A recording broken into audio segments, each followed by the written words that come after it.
Hi, my name is Rebecca Gresby, and this week I'm going to be talking about chapter 22 from our Media Ethics workbook. So this chapter talks about two female students, Jackson and Hulse, that get internships at an indoor football company near their university. So Jackson was getting college credit for this internship, while Hulse was not getting any college credit for the internship. And so not too long after they both started the internship, they were being asked to do things that made them uncomfortable. Jackson was asked to sensationalize press releases, basically making the team seem to be better than they were, or kind of dramatize what was going on, even though press releases were just supposed to be like cold, hard facts to the public. And there wasn't supposed to be any embellishing.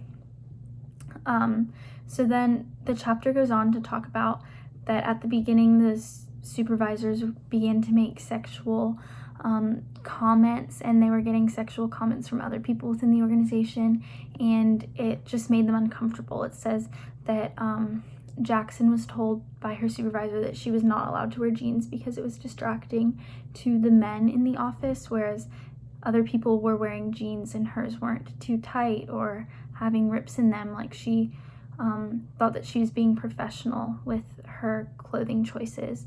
And that was a huge red flag for her, obviously, because she should not be singled out just because men are uncomfortable.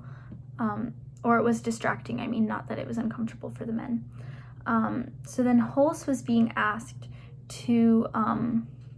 she was sensing issues when she was asked to pose in a photo shoot, even though she was a photographer, so it wasn't showing off any of her skills. She wouldn't be using her photography skills at all. And she was told that she was chosen out of all of the interns because she was the only one that would fit in a child's t-shirt.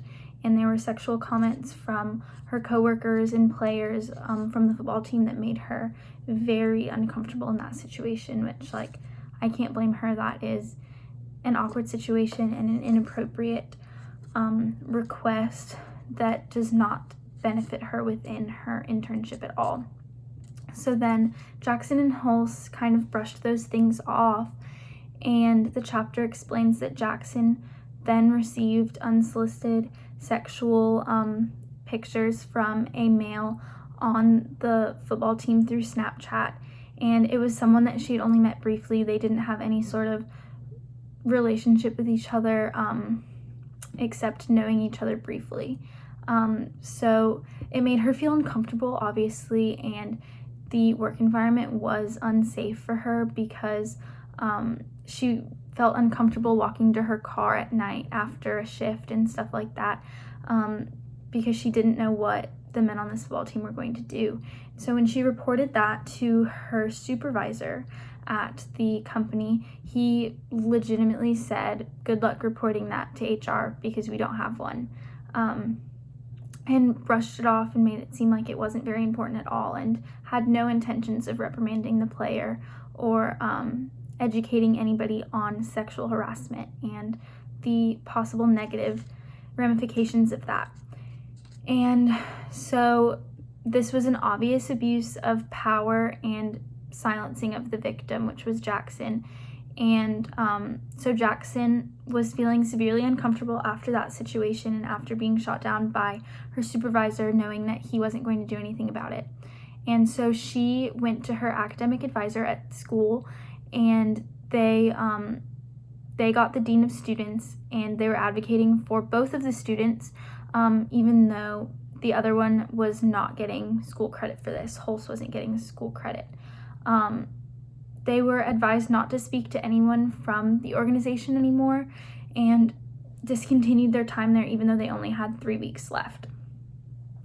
It was interesting to see how after this situation kind of played out, the two of them both still wanted to continue their careers in PR and advertising, and that made me think that it was more of an issue with that specific organization and the way that they handled things, specifically without having an HR department. And I'll get into that in a second when I answer the questions that were at the end of the chapter.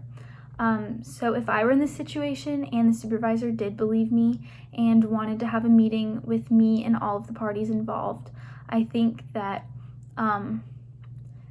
that would also kind of make me feel a little uncomfortable, because I would have to be expressing my feelings about the situation to like a group of the football players, and that would just make me uncomfortable. So I think I would agree to it, but that I would bring in a witness or a friend or just someone who could help stick up for me within that situation, so I wouldn't get pushed around, and so that the story wouldn't get twisted and things wouldn't turn out right.